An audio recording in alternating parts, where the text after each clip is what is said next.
금송아지 숭배 사건 때 하나님께서 이스라엘 백성들을 진멸하겠다고 했던 그 위기를 모세가 또 느낀 겁니다. 그러니까 이 이스라엘 백성들이 하나님이 화를 내도 이게 지금 하나님의 화가 얼마나 진지한지를 모르는 거예요. 진짜 모르는. 그러니까 이게 마음속에 얼마나 교만과 무지함과 미성숙함과 미천함이 있는지 모르는 겁니다. 그래서 하나님께서 얘 도저히 또 안 되겠다. 금송아지 섬겼던 그 사건처럼 또 이번에 싹 다 쓸어버리고 내가 새로운 백성을 만들겠다라고 했을 때 요 말을 알아들은 사람은 모세밖에 없습니다. 이거 큰일이구나.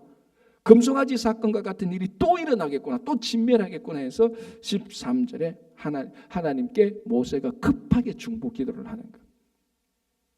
그러니까 이게 선생님이 학생이 잘못했을 때 회초리로 때릴 때 이게 회초리를 맞는 학생이 내가 진짜 잘못했구나 알면은요 그 다음에 개선이 되고 더 성숙해집니다. 그런데 자기가 뭘 잘못했는지를 모르면요 맨날 회초리 때려도 똑같아요. 지금 이스라엘 백성들이 그거 계속해서 반복하고 있습니다. 그러니까 이런 이스라엘 백성들을 데리고 있는 하나님의 사랑이 얼마나 위대합니까? 반복적으로 보자면 진짜 이게 하나님의 사랑 때문에 붙들고 있는 것이지 애굽의 신이나 다른 이방의 신 같았으면요 이런 백성들은 일찌감치 진멸하고 치웠어요. 다른 신들 같으면. 하나님의 위대한 사랑 때문에 이 백성을 이렇게 붙잡고 있는 겁니다. 그렇죠?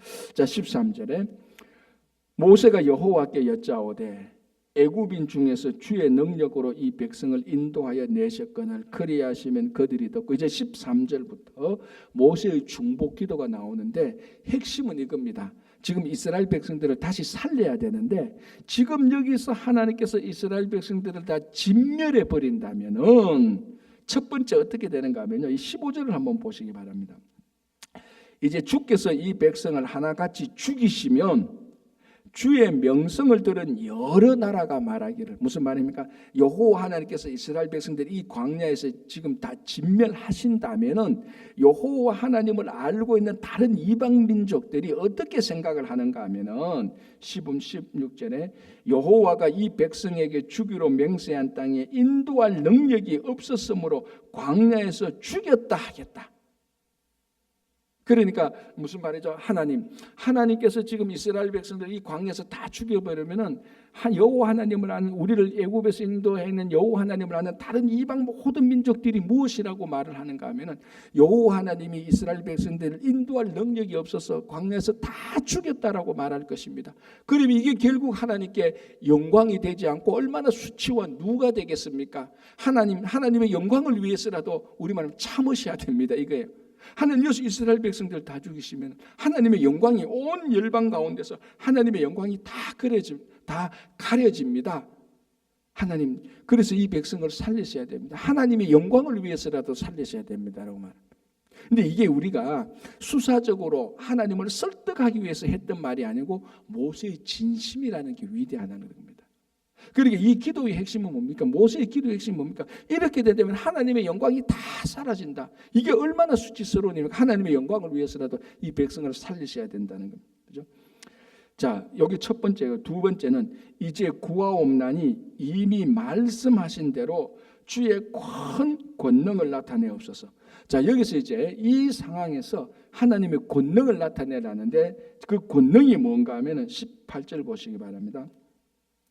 여호와는 노하기를 더디하시고 인자가 많아 죄악과 허물을 사하시나 형벌을 받는 자는 결단코 사하지 아니하시고 아버지의 죄악을 자신에게 갚아 3, 4대까지 이르게 하시라.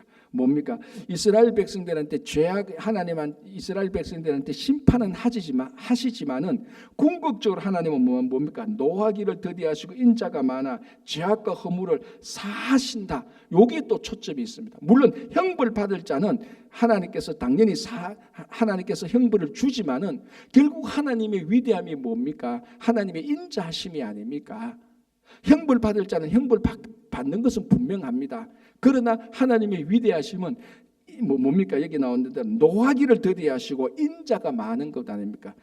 죄악과 허물을 사하시는 분이 아니십니까? 여기에 하나님의 마음을 말하고 있습니다. 여기 두 번째고요. 세 번째 보시기 바랍니다. 19절에 이렇게 되어 있습니다. 구하옵나니 주의 인자의 광대하심을 따라 백성의 죄악을 사하시되 애굽에서부터 지금까지 이 백성을 사하신 것 같이 사하여 주옵소서. 두 번째 기도하고 이제 같은 맥락이죠. 뭡니까? 애굽에서부터 지금까지 이 백성을 사하신 것처럼 사해달라고. 이때까지 하나님께서 다 용서해 주셨지 않았습니까? 이번에 또 한 번만 더 용서해 주십시오. 우리 말로 하면 이런 심리하고 같죠. 이때까지 용서해 주신데 지금 한 번 용서 안 하신다면 하나님 지금까지 용서하신 하나님의 그 인자하심이 다 누가 됩니다. 다 잘못이 됩니다. 하나님께서 한 번만 더 용서하셔서 하나님의 위대하심이 노하기를 더디하시는 그 하나님의 권능을 나타내 보여주십시오 라고 이렇게 모세가 간절히 중보를 하는 겁니다. 아까 말씀드린 것처럼 이 모세의 이 기도에는 지금 사태가 얼마나 험악하다는 것을 모세가 간파한 겁니다. 그래서 모세가 또 중간에 들어가서 하나님의 영광을 위해서 하나님의 권능을 나타내셔서 이 백성을 용서해 주십시오라는 그런 기도가 있습니다. 자, 20절 여호와께서 이르시되 내가 너의 말대로 사하노라. 그러니까 이게 하나님의 위대하심과 하나님의 사랑의 권능이 아니면요 이스라엘 백성들은 진작 죽은 건데요. 이 민수기를 쭉 보면서 정말 이스라엘 백성들이 우리들이 강팍하고 우리들이 무지함하고 똑같다는 걸 알 수 있습니다. 우리들이 이만큼 잘못해도 이만큼 잘못한 줄을 몰라요. 하나님 앞에서. 얼마나 이게 무지하고 강팍한, 거기는 무지함과요 강팍함이 같이 들어가 있는 것입니다. 이스라엘 백성들, 그래서 하나님께서 이스라엘 백성들을 용서하지 않았으면 정작에 죽었고 정작에 죽고 이런 중보하는 모세의 중보 기도가 없었더라면 진작에 죽고 끝났을 이스라엘 백성들인데 살아있는 겁니다. 이게 하나님의 위대하심과 모세의 기도의 능력이 나타난 것을 우리가 알 수 있습니다. 자, 21절 보겠습니다. 그러나 진실로 내가 살아있는 것과 여호와의 영광이 온 세계에 충만한 것을 두고 맹세하노니 내 영광과 애굽과 광야에서 행한 내 이적을 보고서도 이같이 10번이나 나를 시험하고 내 목소리를 청종하지 아니하는 그 사람들은, 자, 이 하나님의 안타까움이 또 나타난 거죠. 이 백성들이 내 이적을 10번이나 더 경험했다. 물론 여기서 10번은 많이 경험했다는 표시예요. 그런데 유대 전성의 랍비들의 전성에 의하면 이 10번을 많이 경험했다는 그런 의미도 맞지만 실제로 10번을 정리했습니다. 자, 스크린에 한번 올려봐 주십시오. 방송실에. 예. 저게 이제 주석서에 나타난 걸 제가 카페에서 올렸는데요. 저 10번을 이스라엘 백성들이 이제 다 뭡니까? 저기 나오면 랍비가 이 10번을 이제 앞에 있는 사건을 통해서 다 정리해 놓은 겁니다. 물론 여기서 10번은 저 10번을 의미하는 것만은 아닙니다. 그거보다 더 많은 것이지만 굳이 랍비들이 저렇게 정리해 놓은 거죠. 저 10번만 봐도 얼마나 하나님께서 이스라엘 백성들에게 많은 이적을 베풀어 주셨습니까? 그럼에도 불구하고 다 무시. 아까 말씀드린 것처럼 자기들의 상황이 약간만 불편하고 약간만 앞뒤가 안 맞으면 힘들면 다 무시했던 이런 것들을 얘기합니다. 자, 23절 보겠습니다. 내가 그들의 조상들에게 맹세한 땅을 결단코 보지 못할 것이요 또 나를 멸시하는 사람은 한 사람도 그것을 보지 못하라. 자, 그래서 하나님께서 무슨 약속을 하는가? 23절 좀 올려주시기 바랍니다. 23절 스크린에 23절 이렇게 되겠습니다. 내가 그들의 조상들에게 맹세한 땅을, 강 목사님 23절 14장 23절을 스크린에 좀 올려주세요. 제가 다시 한 번 더 봉독할게요. 내가 그들의 조상들에게 맹세한 땅을 결단코 보지 못할 것이요 또 나를 멸시하는 사람은 한 사람도 그것을 보지 못하리라. 자, 이것이 어떻게 보면은 저 말씀을 우리가 오해하면 안 되는데 뭘 오해하면 되는가 하면요. 지금 요 상태에서 하나님께서 진노하는 이 상태에서 하나님께서 저렇게 지금 심판의 예언을 하시지 않습니까? 그런데 이것이 우리가 곰곰이 생각하면은 지금 이 잘못을 하고 있는 이스라엘 백성들한테 저 심판의 예언이 무시무시한 징벌이 아니고 어마어마한 하나님의 은혜라는 겁니다. 저 말씀이. 왜 저게 은혜가 되죠? 자, 지금 이스라엘 백성들이 앞으로 38년 동안 남았습니다. 가나안 땅에 들어갈 게, 그죠? 그러면 지금 2년 만에 이런 엄청난 지금 징계를 받고 있습니다. 그리고 이 징계에 대해서 하나님께서 한마디로 말하면 이겁니다. 너희들이 이제 가나안 땅에 못 들어갈 거야. 이렇게 했습니다. 자, 그러면은 지금 당장 못 들어갑니까? 앞으로 못 들어갈 것입니까? 앞으로 못 들어갈 것이죠. 그러면 앞으로 못 들어갈 그 시간 동안에 이스라엘 백성들이 지금까지 잘못한 것을 회개하고 하나님 앞에 순종하면 지금 못 들어갈 것이라는 것이 그래도 못 들어갑니까? 들어갑니까? 그러면은 들어가게 돼 있는 거예요.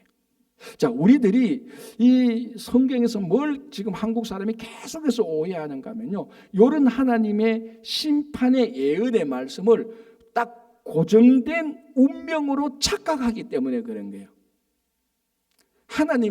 하나님께서 우리에게 말씀하신 미래에 대한 예언의 심판은요, 예언의 심판은 그 말씀대로 살아가지 아니하면은 그런 것이 임하겠다는 말씀이고, 그 중간에 하나님의 말씀대로 살아간다면 그 예언의 심판은 다 바뀝니다. 다 은혜로 바뀌는 거예요. 그래서 이런 말씀을 딱 지금 현재에서 딱 고정된 말씀으로 딱 본다면은 이스라엘 백성들은 희망이 없습니다. 무슨 일을 해도 너희들은 다 죽게 될 것이야, 이런 의미가 아니라는 거예요. 사실은 지금 너희들이 이대로 계속해서 살면은 죽게 될 것이라는 겁니다. 그러면 살려면 어떻게 합니까? 지금 이대로 안 살면 되는 거예요. 하나님의 말씀을 믿고 따라가면 되는 거예요. 그래서 이런 예언의 심판을 우리들이 자꾸 고정된 운명이라고 딱 생각해 버리니까 이대로 살아가는 거예요. 이 하나님께서 우리에게 내린 심판의 예언은요, 고정된 운명이 아니에요. 우리가 회개하고 하나님의 말씀대로 살아가면은 우리에게 내린 징벌의 이 운명은 다 사라지는 거예요. 하나님의 은혜만 남는. 그래서 우리가 지금 잘못했을 때 너 앞으로 큰 재앙을 당할 것이야, 이것은 우리를 위협하는 것이 아니고, 그러면은 내가 계속 이렇게 살면은 재앙을 당하는구나, 그러면 이렇게 안 살면은 재앙이 물러가게 하시는 것입니다. 그걸 하나님께서 이때 알려주는. 그리고 이 말씀은 우리를 미래를 완전히 어둡게 하고, 너희들에는 미래에 대한 희망이 없어, 이미 고정돼서 미래는 지금 다 결정돼서 그게 아니라는 겁니다. 요 따위로 계속 살면은 너희들 다 죽을 것이라는, 그거는 맞지만은 그럼 우리가 이렇게 안 살면 되는 거예요. 말씀대로 살면은 이 징벌인 다 사라지는 겁니다. 그래서 이 예언의 말씀은, 이 말씀을 듣고 깨닫는 자에게는 놀라운 하나님의 은혜가 있는 겁니다. 오늘날 우리들과 똑같죠. 지금 불신한 상태로 계속해서 살아가면 다 죽죠. 그러나 지금이라도 회개하고 똑바로 살아가면 하나님의 은혜가 있는 겁니다. 그죠? 자, 하나만 더 보겠습니다. 이렇게 됐습니다. 갈렙을 다시 한번 볼게요. 24절. 그러나 내 종 갈렙은 그 마음이 그들과 달라서 나를 온전히 따라선적 그가 갔던 땅으로 내가 그를 인도하여 들이리니 그의 자손이 그 땅을 차지하라. 자, 갈렙에 대해서 세 가지를 말합니다. 첫 번째는 내 종이라고 말했습니다. 아까 제가 봤죠. 이 종은 미천한 노예라는 차원이고 하나님의 일을 대신하는 하나님의 에이전시라고 말했습니다. 그래서 갈렙을 저항하는 자는, 갈렙을 공격하는 자는 하나님의 에이전시를 공격했으니까 하나님을 공격하는 것이고, 갈렙의 사역을 악평하는 자는 하나님의 사역을 악평하는 것하고 똑같습니다. 그게 종이라는 요 말 속에 들어가 있습니다. 그래서 진짜로요, 우리가 하나님의 종이 되면은 세상이 우리를 두려워합니다. 왜?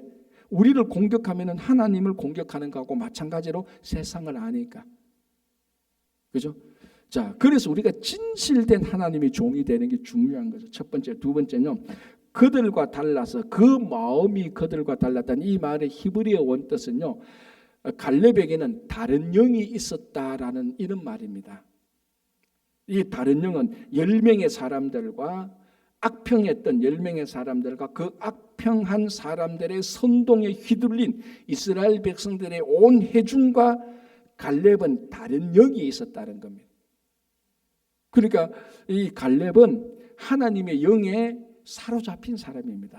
우리만 하면 진짜로 성령의 사람입니다. 그 악평했던 10명과 그 선동에 휘둘린 온 백성은 하나님의 영에 지금 사로잡힌 게 아니고 세상의 영에 사로잡힌 거죠. 그러나 갈렙은 그 영이 그 세상의 영에 사로잡힌 사람하고 달랐다.